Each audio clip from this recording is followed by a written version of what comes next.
Cordial saludo, mi nombre es Nora Viviana Pardo Benavides. Aquí está mi identificación. Estudiante de cuarto semestre, finalizando el curso Psicología de los Grupos. Voy a darle respuesta a las 5 preguntas propuestas por el tutor.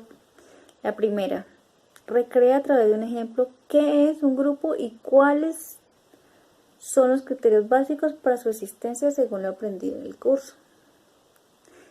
Según el concepto que le da el autor Durkheim a la definición de un grupo, afirma que cuando las personas se juntan, se fusionan, ya hablamos de grupo y no de personas que la conforman. Los grupos piensan, sienten, toman decisiones. Según Chao, 1980, hay unos criterios importantes que hacen parte de los grupos, que son percepción de membresía. Se refiere a la grado de relación que establece, la cantidad y su calidad. Motivación.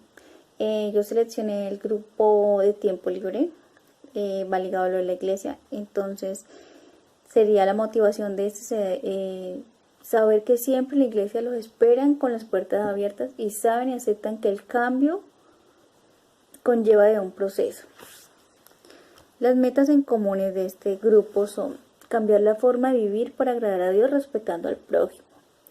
La estructura de interdependencia. Los miembros del grupo son los líderes espirituales, asistente de la célula, asistente de la iglesia, cada uno que conforma el grupo.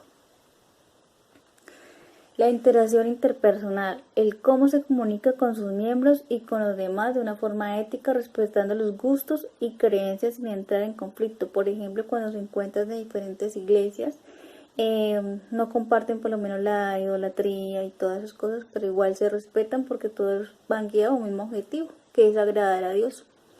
La influencia mutua, cuando se comparte conocimiento se brinda apoyo y compañerismo. La segunda. ¿Cuáles son las diferencias fundamentales entre las teorías clásicas y la teoría psicosocial de Martin Barrow en la psicología de los grupos y cuál considera que es la importancia de la propuesta psicosocial de Martin Barrow en el abordaje de los grupos?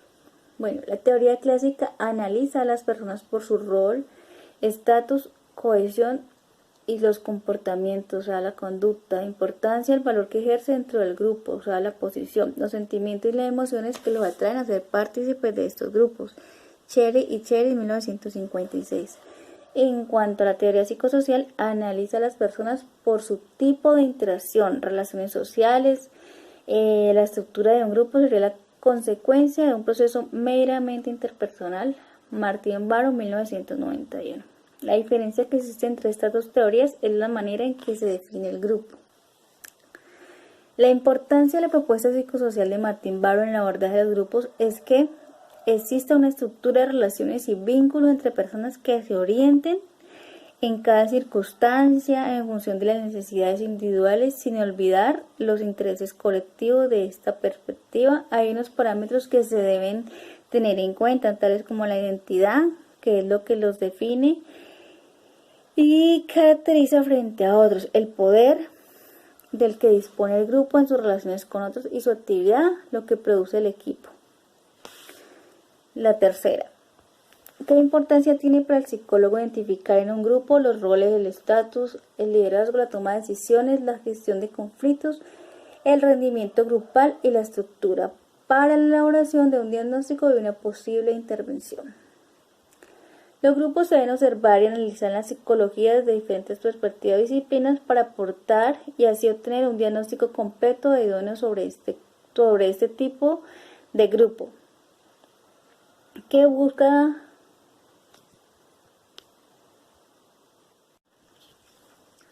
Los grupos se deben observar y analizar en la psicología desde diferentes perspectivas y o disciplinas para aportar y así obtener un diagnóstico completo e idóneo sobre qué tipo de grupos son, qué busca, qué es lo que aporta para cada uno de sus integrantes y cuál es su motivación. Se deben analizar primero el comportamiento de forma individual, seguido del sistémico para saber de dónde se obtiene su conducta, sus gustos y motivaciones, las cuales lo impulsan a mantenerse dentro de uno de estos grupos, que son académico, laboral, familiar, comunitario, deportivo o de tiempo libre. Y asimismo, el qué y el cómo ejerce para desempeñar su estatus dentro de este. Esta observación se realiza con el ánimo de poder entender y aportar solución a conflictos que se presenten dentro de estos. Un ejemplo muy claro sería el grupo familiar. Cuando uno de sus miembros se sale del contexto de lo normal y sus signos y síntomas demuestran que necesita ayuda profesional. Bueno, primero se enfocaría en la teoría clásica, donde se analiza el comportamiento a nivel individual, seguido la psicología biopsicosocial para saber con quién interactúa y cómo éste afecta su comportamiento dentro del núcleo familiar. El psicólogo puede identificar los roles del grupo, puede decir quién tiene más poder, quién ejerce más poder sobre el otro. Bueno, es importante analizar los pensamientos, sentimientos, conductas de la comunidad o grupo, pues allí parte para establecer cuáles son sus faltas o problemas y poder desarrollar una posible intervención para que puedan mejorar la calidad de vida. Bueno, la cuarta. Para el grupo elegido por usted en el desarrollo del curso, ¿cuáles técnicas se podrían implementar para mejorar o fortalecer el o los procesos de la dinámica grupal de acuerdo a los hallazgos? Bueno, durante el desarrollo del grupo yo trabajé con el grupo de tiempo libre. En este caso se busca de objetivo en interés común, que es cambiar su forma de vivir en una comunidad. Según Urbano y Juni 2014 afirman que las técnicas de integración grupal pretenden facilitar relaciones comunicacionales y afectivas que cohesionan a los miembros de un grupo y le permiten alcanzar a los objetivos propuestos. ¿Para qué? Para que el grupo se mantenga estable.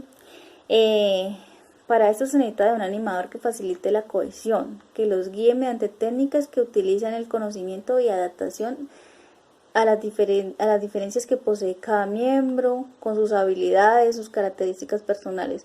Todo esto facilita la interacción positiva para lograr la cohesión del grupo, cosa tal que llevará al cumplimiento del objetivo. Claro está, encontrando lazos de confianza entre los integrantes del grupo para que entiendan qué es lo que aportan los demás y qué aporto yo como integrante. Es decir, concientizar al grupo sobre el respeto, el cambio y la ejecución de roles por medio de la orientación axiológica. Se reflexiona acerca de la confianza que tienen los miembros del grupo de forma individual y grupal, es decir, encuentra las características individuales y grupales que brinda estabilidad y así convertirlo en un puente de evolución donde brindamos nuestros saberes y a la vez aprendemos con los demás para que funcione en forma de red. Dentro del grupo existen diferentes tipos de personalidades guiados por unas crianzas, unas creencias y unas culturas, y como líder se debe primero que todo aceptar a los demás y guiar al grupo para que se acepten a sí mismo y a los demás. Pero también se debe impartir unas normas de tipo moral y son las que regulan la conducta de los integrantes. Son de obligatorio cumplimiento para que se mantenga la integridad emocional y afectiva de todo el grupo. Es por eso que debe existir el respeto, la comunicación y la resolución de conflictos positivos. Bueno, por último, ¿qué importancia tienen los grupos para el desarrollo del individuo, para el mismo grupo y para la sociedad? Los grupos son de gran importancia para el individuo en la sociedad y para el mismo grupo porque el ser humano es sociable por naturaleza. Urbano y Juni 2014.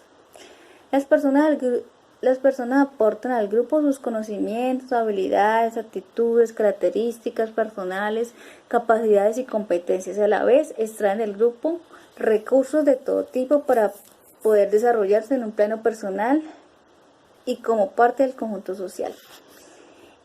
Para Vygotsky, los seres humanos enfrentan estímulos culturales que modifican constantemente y a su vez estos regulan su propia conducta.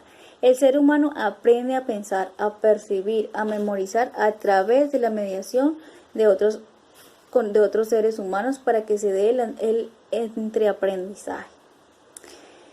En los diferentes ámbitos en el que nos implicamos aún sin tener uso de razón, es decir, en nuestra infancia en el grupo familiar, seguidamente en nuestro ciclo vital en el grupo escolar, laboral, deportivo, espiritual, entre otros. Vemos la manera de cómo el ser humano comparte y recibe la información convirtiéndola en aprendizaje, es decir, en un entreaprendizaje, influyendo en la manera de desarrollo personal y de evolución de cada integrante. Bueno, muchas gracias.